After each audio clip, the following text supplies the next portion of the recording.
菲律宾擅闯南海，我国用激光驱离，过去吃的亏，中国绝不能再吃了。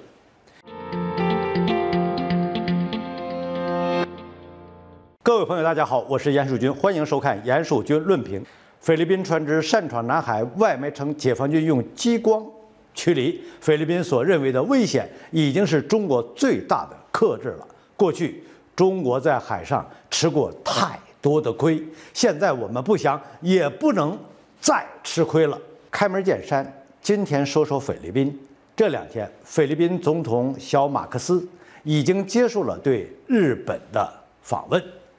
两国前后达成了7项合作协议。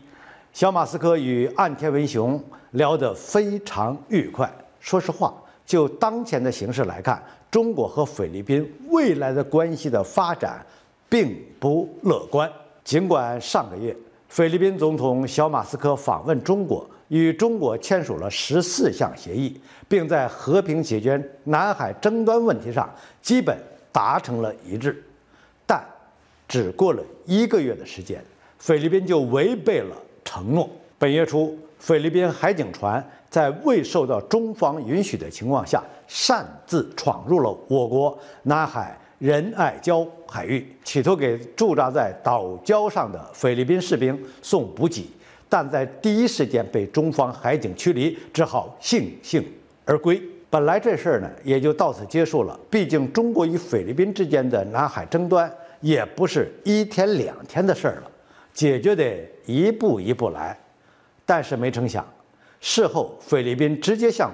国际社会控诉中国，声称中国用激光照射了菲律宾船只，使船员的人身安全受到了威胁。然后在我国外交部最近的一次例行记者会，就有外国媒体记者对这事儿发表了提问。发言人汪文斌只是简单的回应道，中方现场操作专业而且克制。虽然外交部没有回答是否使用了激光武器，但我觉得这句话已经把事情说得很清楚了。在我看来，这一次的强势驱离非常有必要，无论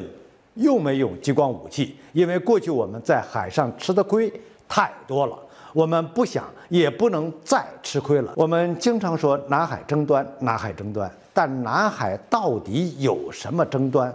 无非是过去几十年来东南亚一些国家对中国领土虎视眈眈的野心。我前面提到了，这次菲律宾海警船进南海是想去仁爱礁送补给的，因为20多年来，菲律宾一直有一支10余人的编队驻扎在中国的领土之上，就是赖着不走。国际上把这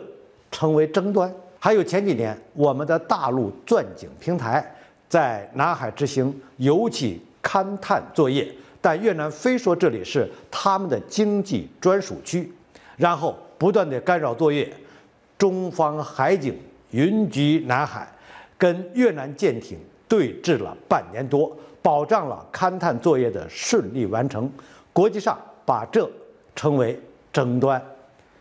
这种情况持续到现在，就是因为我们的态度不够强硬，让一些具有野心的国家蹬鼻子上脸了。虽然这话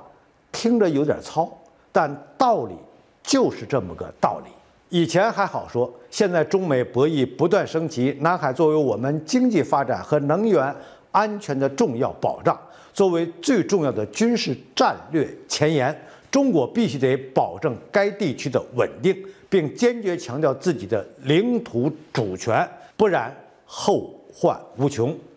用最近网络上的话来说，这一次中国就是要给菲律宾一个小小的震撼。因为菲律宾前总统杜特尔特的友好，中国一直希望能尽量跟菲律宾缓和关系，和平解决南海问题。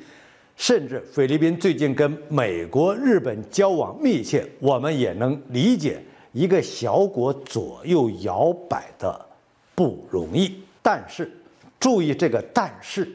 任何一个国家主权的行为，任何搅动南海局势的动作，中国必定要以最强硬的方式回击。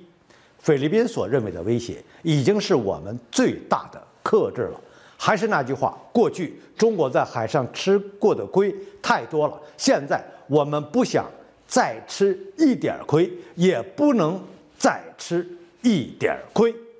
好，本期的话题就论评到这里，我们下期见。